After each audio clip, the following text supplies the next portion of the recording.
welcome back to Rewildology, the show that explores conservation, travel, and rewilding the planet. I'm your host, Brooke Mitchell Norman, conservation biologist and adventure traveler. Whoa, where the heck did 2022 go? I can't believe that we are at the end of the year and at the end of December releasing the last episode of the year. In case you missed an episode or were on the fence about listening to the full thing, check out these clips from December's episodes to see if you might want to go back and listen to it in its entirety. All right, here we go. First, in December, we sat down with Dibblex Lesalon, creator and host of the Boots on the Ground podcast in Kenya. And I would love to continue going down this path, again, since I work for a safari company that one of our camps actually happens to not be far from where you worked or where you grew up. I want to ask somebody that is there, what is going on? Like, I've heard so much about cattle, I've heard so much about this, and this, but I'm not there. I have literally no clue. So could you maybe tell us some, like, just kind of how I did, like, could you just maybe, what are some of the big issues that is being either ironed out right now or it isn't and is still a really big problem, or what is actually happening in your country right now? Good question. A lot of wildlife, 65%, is found in communal lands. And when you talk about this, we are talking about elephants, big animals, like even lions, which are roaming free in near community areas. And human-wildlife conflict is huge. We have lost a lot of cattle. We have lost even lives, and farmers, who live just adjacent to the protected areas, who grow their small produce to sustain their livelihoods, have lost these crops. And in retaliation, they go after these elephants. So human-wildlife conflict is huge.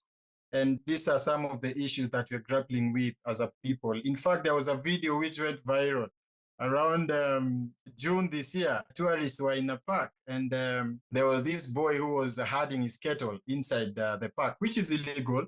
I'm not sure whether it was a conservancy or it was in the reserve, but there was this lion that was feasting on one cattle. And this boy came running with a spear, wanting to kill this lion. And the tourists were like, no, don't do this. Don't go there. This is a lion. And they were busy taking pictures. So you see that image alone shows you where we are. Yeah. I'm happy that the local government, local NGOs, even international, are coming up with measures, to educate and to ensure that the community benefits. When the community get incentives out of conservation, they will support the initiatives. If they are employed and properly paid, properly equipped, and properly engaged in conservation issues, then they will take part. Climate change is huge, Brooke. This is something that is disturbing the world over. Africa contributes almost 2.8% of global emissions. We are developing nations. The developed nations do this a lot, and us, we are the least emitters, but we suffer the consequences most. In Kenya, we have had the worst drought in 50 years. These couple of months have been really hard. Cattle are dying. People are dying of hunger. Our elephants, our wildlife, our zebras, all those, name them, they are dying in the parks. Even the other day, I was watching television with my dad at home, and our cabinet secretary, was spearheading that initiative of transporting water from Nairobi to the national parks using Bowsers. The situation is dire, and climate change is really disrupting everything, like agriculture, which we are big on, wildlife, tourism, which we are big on, drought. Yeah, it's affecting our livelihood. So climate change is one thing that is of a concern, and I'm happy COP27 is beginning in 2 days in Egypt. And I hope the parties that come together to formulate these policies and to drive change will do something good, and we will reap something better, funds to help us in adaptation, to reduce the loss and damage witnessed. So these are some of the things that we are grappling with. Another one, which is big, is also habitat loss. Africa is developing and people are having families, and the population is growing rapidly. And in 2050, it is estimated that we will reach double figures. And when people are many, when the population is growing, we need water, we need food, we need houses, we need electricity. And where is this going to come from? So you'll find that a lot of these development projects that are set up also interfere with the ecosystem. For example, there was the railway, the SGR railway, which is passing inside the Nairobi National Park. And if you are aware, Nairobi City is the only city in the world with a national park adjacent to it. So what will happen to this wildlife, Yeah. These are some of the decisions that we have to go back to the drawing board and think. Yes, we are developing. Yes, our people need these resources. But how can we do this in a sustainable way? How can we ensure that both sides win? How can we balance the needs of people and nature? So this is something that I'm sure it's in the minds of very many policymakers and very many people involved in conservation and tourism in this country and in Africa. And I hope to influence change and policy and to ensure that we talk about these issues and action is taken on the ground, really. Next, we had a thought-provoking conversation with Italian wolf expert Valeria Salvatori, PhD. So before we dive into more of your work and the amazing human dimension that you've really cultivated and an expert on, let's first, if you wouldn't mind, let's go through the history of the wolf in the area.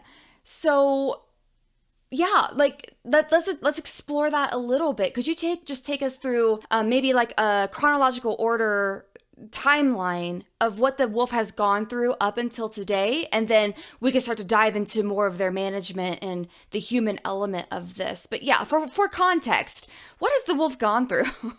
The wolf occupies a special place in our mind. If you consider, think about since we are kids, we have this idea of the big bad wolf. It holds a special place in our culture, in our Occidental culture, which is strongly dominated by Catholic elements. And in Catholicism, symbolicity, the wolf represents the bad. For those who listen and who have children, they might get surprised, or they might have noticed, because I did when I got my children, I didn't realize it before, that in most films, cartoons and books for children, wolves are not only represented as bad, but also stupid. They are usually greedy and not really clever and bad by nature. Yet they are an incredible species. They have a family. They have some incredible rules that somehow are similar to our family rules. Whereby the only alpha couple reproduce, and they have a territory that the family defend. And when the young become sexually mature, they need to leave home, just as our teenagers do.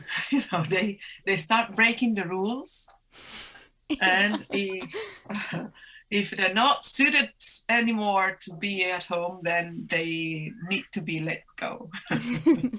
So for this reason, the place that wolves hold in our culture is also very much related. It has very much affected the history of wolf in nature. It has been a bad element to contrast since the Romans time. We have some written testimonies of the use of dogs to guard livestock against the wolf. And then wolves were killed systematically just to protect essentially our livestock. And so much so that bounties were paid to get rid of wolves in ancient times. Then at the beginning of the last century, I think wolves in Europe were already more or less healthy, in healthy state. And when urbanization started and increased, its population started to going down because essentially humans invaded its space, both through deforestation and the use of land for urbanization. So in Italy, for example, the minimum of the wolf population was reached at the beginning of the 1970s. And in those years, the species was declared as protected species. And this happened in many other countries in Europe where wolves were decreased in their population and they were declared a protected species. Most countries, though, when entered the European Union, then had to implement the habitat directives, and that was in the early 90s. The habitat directives included the wolf in the Annex 4, so the list of protected species, animal species, and that was the beginning, I think, of the process that took back the wolf in most of the European landscapes that we see now. Wolves in Europe are now present in a lot of countries where they were absent for nearly 50 years. We see wolves in Belgium, in the Netherlands. They have come back in Germany for the last 12 years at a very rapid pace. They have recolonized most of the Italian territory. We have now wolves all throughout the peninsular Italy and still in the colonization process of the Alps. We have wolves in Switzerland, and we have wolves, from Portugal to essentially all across Eastern Europe. There are countries where wolves have never disappeared. Romania is one of them, Poland, Ukraine, and Russia. And in these countries, their populations are still, doing quite well. Poland, not so much, but it's still increasing, is recovering. I think we can now say that in most European countries, wolf is near threatened, it's still to be considered a protected species, but not in danger anymore. I think it has gone through a very strong recovery process and it has made it. We still have some few wolves in the Scandinavian countries where, other interests are very strong. In many countries, the return of the wolf has triggered a lot of reactions. I don't know why. Well, in a certain sense, yes, we know why, and we have said it before, because of the history, of the cultural history of the wolf.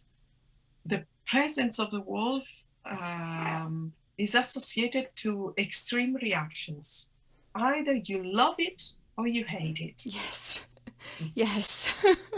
And this is reflected also in the social movements that people give towards this species. Whenever there is a public event on wolves, there are a lot of people that show up, and some of them are strongly against the wolf, and some of them just love it, and want it to be there just for the sake of knowing that it's there. 3rd in December, we met Aylin Akkaya, PhD, cetacean expert and the first Turkish female biologist pursuing research on whales and dolphins in the Eastern Mediterranean Sea. You've been really good at just hitting all the things and tackling this really amazing amount of stuff, which is super exciting, which we'll dive into right now. So teach us about the Mediterranean's marine mammals. What, I guess maybe first it just makes sense. What is even there? Because I think a lot of people, when they think of the Mediterranean, they think, sunsets with wine and beautiful beaches.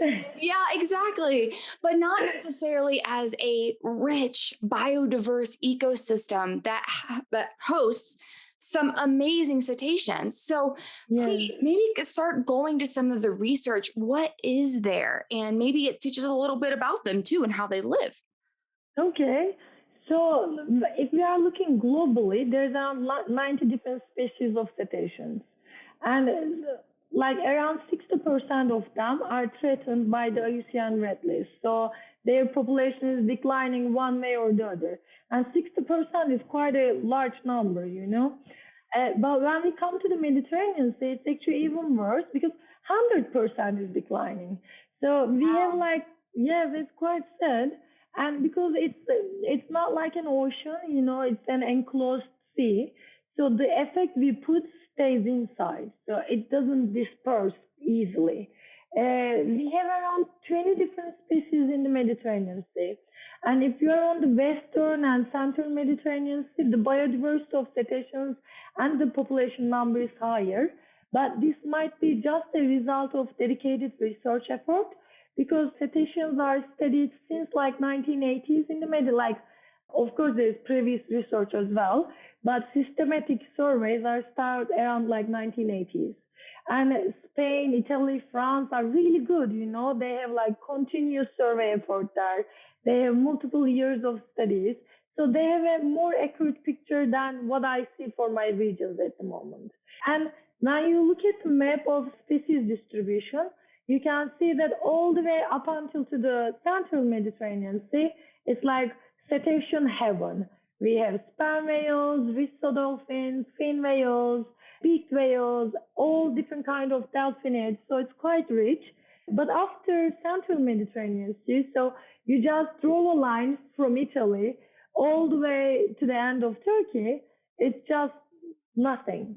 But this nothing is actually represented by the research effort more than if the animals are there or not. Before we start, sadly, before we start our NGO in 2015 in Turkey, there was no dedicated research effort in the entire Eastern Mediterranean Sea, no, except Greece.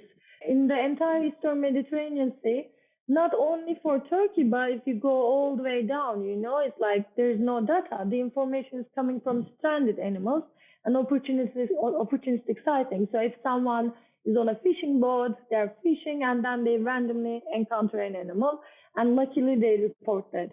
But there wasn't a dedicated research effort in the area.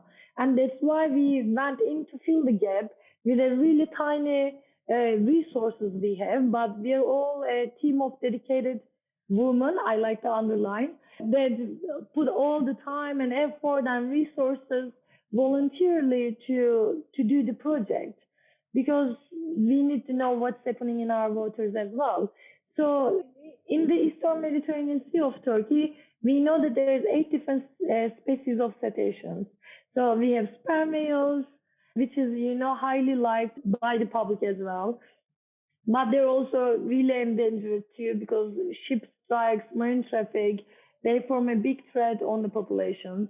So in the entire Mediterranean Sea, it's estimated that there's like 300 individuals left for the sperm whales. So 300 adults, which is such a low number, you know, it's like, because they're also long-lived animals too. For them to reach the maturity, it takes time. So it's not going to be like, okay, there's a new baby born and then they can reproduce in 5 years. That's not the case. We need to wait like 15 years, 20 years to have the firstborn. And then they need to take care of the firstborn. And then it could be 4 to 5 years, they breed again. So the interval is quite large. So any decline on the population has a really terrible impact for the survival of the species, which is really important. We also have curious beaked whales. Beaked whales are really shy animals. They really don't like noise pollution in the area. They are so sensitive to sound. And right now, you know, the traffic video at sea, the drilling video to get whatever we want to get under the sea, the oil and gas, Navy practices, everything puts extra pressure to the habitat. And like I say, because Mediterranean Sea is a closed, almost closed sea, the noise cannot spread. It just comes back again, you know, it's just echoing inside. And that's why there is a big decline on the population as well. But there is a region which is known as one of the most protected MPA, Pelagos. There they showed an increase in their number, which is really nice because they have the mitigation and conservations and all those stuff. But when we look at the Eastern Mediterranean Sea, because there is no knowledge, we don't also know what's the impact as well. So we don't know if the populations are increasing, decreasing, like is this their home range? Are they just living here? Are they going to somewhere else? So there's a big knowledge gap. So that's why the research is quite important. But beaked whales are declining as well. And they're the deepest diving mammals, which is really important. Sperm whales are the biggest toothed whales. So that's also really important too. We have fin whales. And other than the fin whales, we have the delphinid species, bottlenose dolphins, common dolphins, striped dolphins. We have a humpback dolphin as well, which is assumed to come from the Suez Channel. I don't know if I'm pronouncing it right, but so it's an alien species, let's say. It doesn't belong to Mediterranean Sea. So we have one extra species right now. And yeah, so false killer whale. So it is actually quite high, like the number of different species that exist in the area. But still, we know such a little information about even the baseline information is missing in the area. So we just started. Even though it's an NGO for 7 years, you may think like, wow, 7 years is good, but it's not. It's just, it's a little peak to their lifespan at the moment. Lastly, in December and lastly of 2022, we sat down with Natasha Babik, Eurasian brown bear researcher and PhD candidate at Monash University. So now we're finally to brown bears. How exciting! You have gone through your journey, all the winding path, and you found your love, which is brown bears. So actually, could you maybe give us a little bit of a European Eurasian brown bear 101? Like maybe what's the history of them on the continent, especially and particularly your area? Because like you said, you're in a very special part of Europe that I think that it itself needs a little bit more explanation about what's gone on, what's happened, especially with brown bears. So to just like spew brown bear knowledge and facts on us. Teach us about this really incredible species. Cool, let's do it. Yeah, of course, like by no means am I an expert yet, but 2 years of being into it, it's getting there. So I'm not the top, but I'm learning, and I can definitely share with you guys some really key, cool facts. So these are the same species that are known as grizzly bears in North America, but basically after thousands of years of isolation and separation, there are some changes, and it's still being debated in the bear community whether the grizzlies in North America are, for example, like a full-on subspecies of like the Eurasian brown bear. But I'm not an expert in this topic, and I don't know if someone will listen to this, they might be like, no, it is a subspecies. No, it's not like solid yet. So when we say Eurasian brown bear or grizzly bear, at the moment again, this is also, it depends on the research group.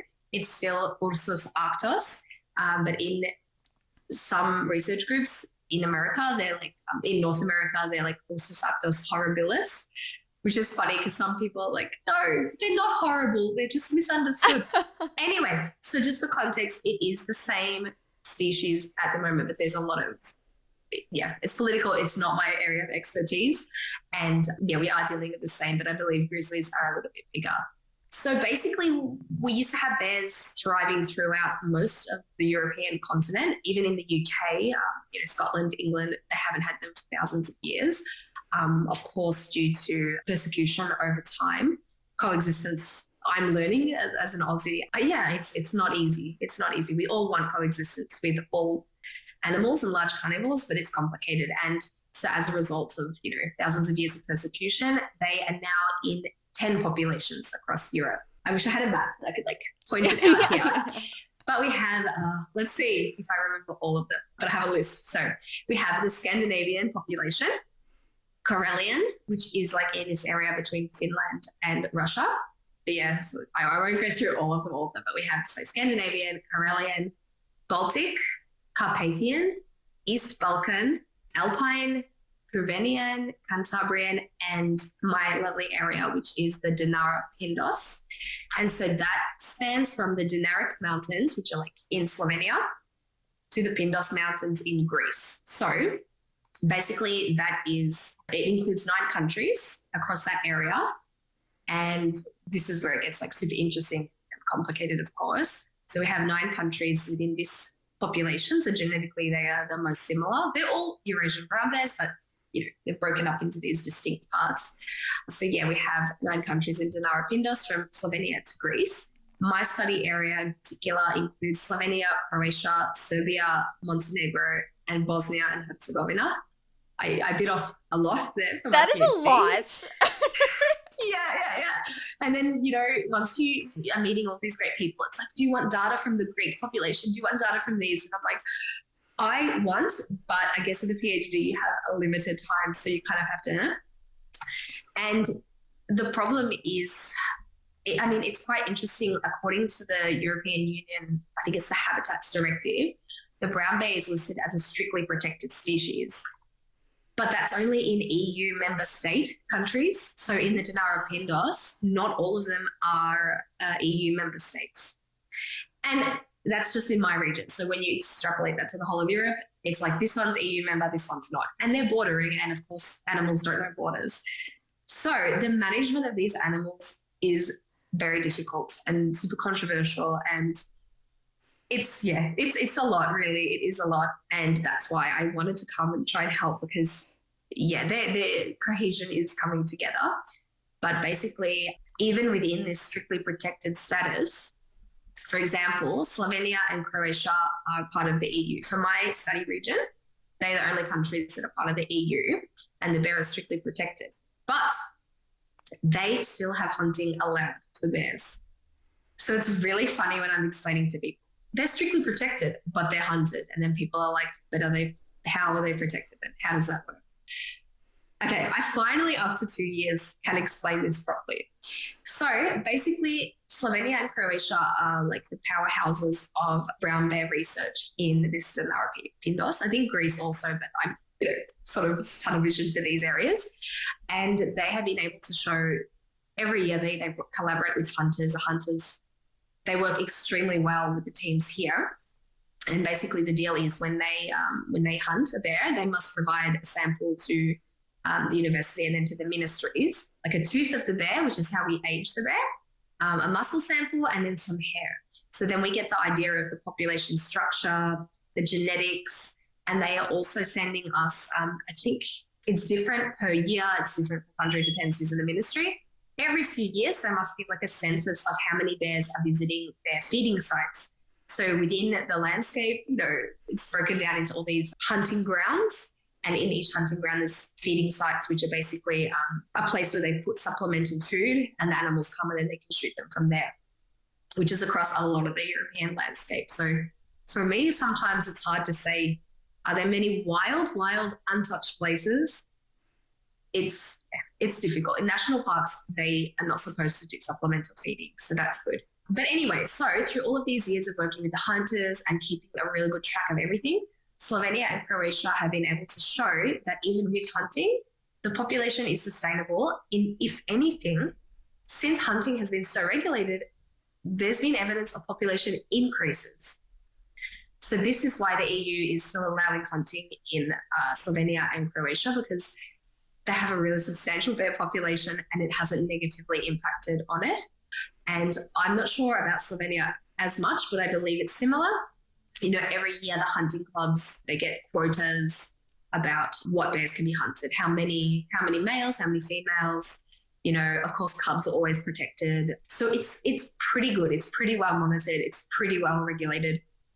Of course, there's poaching happening every part of the world. I'm not sure if anyone's immune to poaching, but I believe that they're doing a really good job, long story short, with keeping that monitored and regulated. But in the other countries in my study region, we have Serbia and Montenegro, where there is no bear hunting allowed, none. And the supplemental feeding for hunting, even for like deer or wild boar, it's not on such a large scale. So we have a more natural wild landscape in these places, especially Montenegro, which for anyone that is probably thinking, what even is Montenegro? Amazing country. Put it on your list. Like just mountains upon mountains, and then the beautiful Adriatic Sea. It's a great place, and it's very untouched. It's amazing. Yeah, so we don't have hunting in those ones. And then we have Bosnia in the middle of my study region. Bosnia and Herzegovina, it is politically, I won't say unstable, but it's a very complicated country politically. And as a result of that, the management of large carnivores is equally complicated. And that is it, a snapshot of December's wide-ranging episodes. Hopefully, one of the clips piqued your interest enough to go back and listen to the full episode. I know we'll sure be happy if you did. As always, we want to thank you for being a part of the Rewildology community and spending the last year with us.